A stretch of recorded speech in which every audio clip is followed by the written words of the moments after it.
What is the greatest battle you will ever fight? It's not for a job, or for status, or for wealth. The greatest battle is fought in your own mind, and one of the most persistent, powerful enemies in that battle is lust. It's a raw, irrational craving that the Stoics called libido. It promises pleasure, but delivers chaos. It promises escape, but delivers bondage. Today, we are not talking about suppression or shame. We are talking about mastery. We are talking about freedom. This is your guide to overcoming lust and reclaiming your inner citadel. Let's begin with a fundamental truth. An idle mind is the devil's workshop. Marcus Aurelius wrote that your mind will take the shape of what you frequently hold in thought. If you leave a void, nature will fill it with the easiest, most base desires.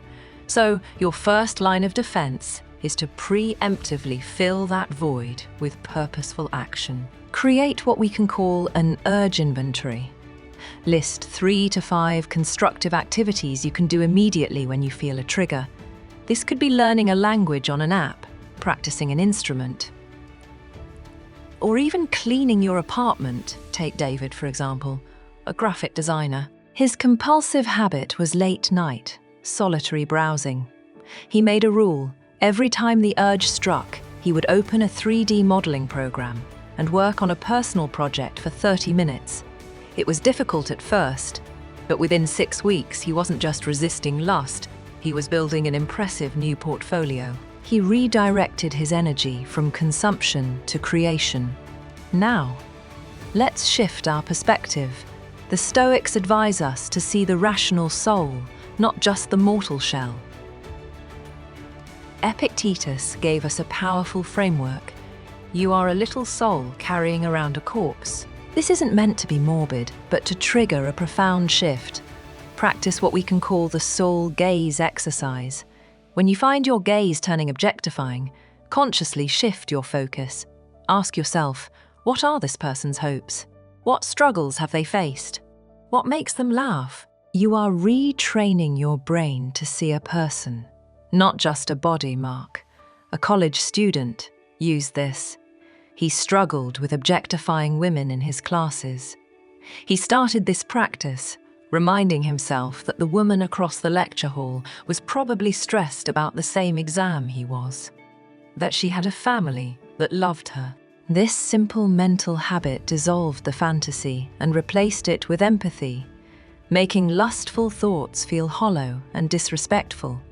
When those thoughts do arise, and they will, remember this: you are the gatekeeper, not the thought. A lustful thought is like a knock at your door. The undisciplined mind flings the door open and lets it take over the house. The Stoic mind hears the knock, acknowledges it, but chooses firmly whether or not to let it in. Use the acknowledge and redirect mantra. When a thought arises, say to yourself, I acknowledge this impulse. It is a feeling, not a command. I choose to redirect my focus to my breath, to my task, to my virtue. But often, that thought is just a symptom of a deeper problem. Lust is rarely the root cause. It is almost always a misguided solution your brain has learned. Your mission is to play detective on your own mind. Use the 5 whys technique. When you feel the urge, ask why. Why do I feel this way? I am bored. Why am I bored? My work isn't challenging. Why is that a problem? It makes me feel unproductive and worthless. Why does that lead to this urge? It is a quick, easy way to feel something, anything other than this inadequacy. So the real issue is, I need to find a sense of purpose and competence. This was the case for John, a taxi driver. He would seek out prostitutes after stressful days. When his wife discovered his infidelity, his shame was catastrophic. In therapy, using this method, he found the root wasn't lust. It was a deep-seated feeling of powerlessness and lack of respect in his job. The encounters were a toxic, misguided attempt to feel control and validation. The battle wasn't in his body. It was in his wounded perception of his own dignity. Once you identify the root, you can prescribe the right remedy. If the cause is loneliness, the Stoic answer is not to just endure it, but to actively seek out community. Isolation is a fertile ground for destructive habits. Join a group that meets in person and has a shared, tangible goal. A martial arts class, a volunteer organization, a hiking club. The physical presence of others is a powerful antidote. Even getting a dog whose unconditional love forces you out of your own head is a profound remedy, and in your relationships, pursue harmony, not just physicality. The Stoics valued relationships built on virtue and mutual growth. Seek what the Greeks called symphonia, a beautiful word for harmony, a union of souls and values. Before pursuing a relationship, write down the 3 most important character virtues you seek in a partner: integrity, kindness, curiosity. Let this list, not just physical attraction, guide your actions.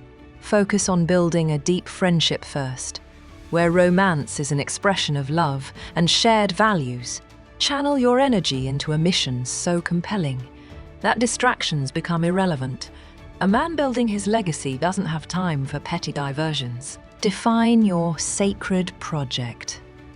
This is a 6-month goal that, if achieved, would fundamentally improve your life. It could be building a business, achieving a fitness transformation, or writing a book. Every moment spent on lust is a direct theft of time and energy from this project. And to strengthen your resolve, practice one of the most powerful Stoic exercises, premeditating the downfall of your future self. Don't just imagine failing today. Imagine the entire catastrophic arc of a life led by this vice. Close your eyes. Imagine yourself 10 years from now, having never gained control. You are mediocre, financially unstable. Your health is poor. You look at your family, your partner, your children, and you see the disappointment in their eyes, because you are not the provider, the protector, the leader you could have been. You feel the crushing weight of your wasted potential. Feel that visceral, painful emotion. Let it fuel your resolve. Today, to fortify your spirit, orient your love towards the highest good. As Seneca advised, align your will with universal reason, God, or your highest ideal. The more you fill your mind with love for this divine principle and its command for a virtuous life, the less space there is for lower impulses. Dedicate the first 15 minutes of your day to spiritual or philosophical reading. Fill your mind with wisdom before the world has a chance to fill it with noise. And you must be the ruthless commander of your environment. You cannot control a tempting image that appears, but you are the absolute ruler of what you choose to expose yourself to. Conduct a digital discipline this weekend. Do a ruthless audit. Unfollow any social media account that triggers you. Install a website blocker on all your devices. Change your bedtime routine. Charge your phone in another room and read a physical book instead. You are the gatekeeper of your senses. Now, let's look at some advanced Stoic drills. Practice voluntary discomfort. This is weightlifting for the soul. Sleep on the floor for a night. Take a cold shower. Skip a meal. This isn't self-punishment. It is a drill. It teaches your body and mind. I can endure hardship. I can feel desire and not break. I am in control. Before you click, before you act, play out the entire chain of consequences in vivid detail. The immediate shame, the shattered self-respect, the potential for destroyed relationships. Make the hidden cost unbearably real. Remember, you are mortal. Memento mori. You could leave life right now. Is this how you want to spend your precious, limited, and irreplaceable time? Is this the memory you want to have on your deathbed? Let the awareness of death be a filter for your actions. And when the urge strikes, it is a surge of physical energy. Give it a new outlet. Use the urge push-up. Drop and do push-ups until your muscles burn. Go for a sprint. The body cannot sustain the state of heightened sexual energy and intense physical exertion at the same time. You are literally transforming the energy from something that masters you into something that strengthens you. The path to lasting victory is built one disciplined step at a time. Don't try to conquer the mountain in one leap. You are building a new identity. Brick by brick, set a clean streak goal. Start with 1 day. Then 3, then a week. Use a calendar and physically cross off each successful day. The visual proof of progress is incredibly motivating. After each milestone, reward yourself with a healthy treat, a great meal, a trip to the movies. You are positively reinforcing the new habit. This is where courage meets action. Embrace the accountability partner. The shame of public failure is a powerful deterrent. Choose one person you deeply respect. Say to them, "I am working on mastering myself. I have pledged to avoid a specific behavior. If I break this pledge, I will call you immediately and confess." Knowing you will have to face their disappointment creates a powerful external shield to support your internal will. Finally, remember that Stoicism isn't about becoming an emotionless rock. It is about integration. Within a committed, loving partnership, this energy can be channeled into healthy, connecting intimacy. Focus on intimacy as a shared experience of vulnerability and affection, not just a physical release. Communicate with your partner. Let sexuality become an expression of your love and a celebration of your bond, not a secretive, selfish compulsion. You are integrating your drive into a holistic life of virtue. The path to freedom is walked one disciplined step at a time. This isn't about becoming perfect. It is about becoming proactive.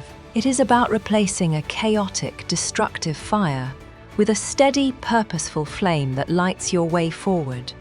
Your mission is not to fight against lust, but to build a life so full of purpose, connection, and virtue that lust simply loses its power over you. So, choose one of these principles, just one, and commit to it for the next 7 days. Master that one law, then add another. The discipline of action starts now. In the comments below, declare the one principle you will commit to for the next 7 days. Your public declaration is your first act of discipline.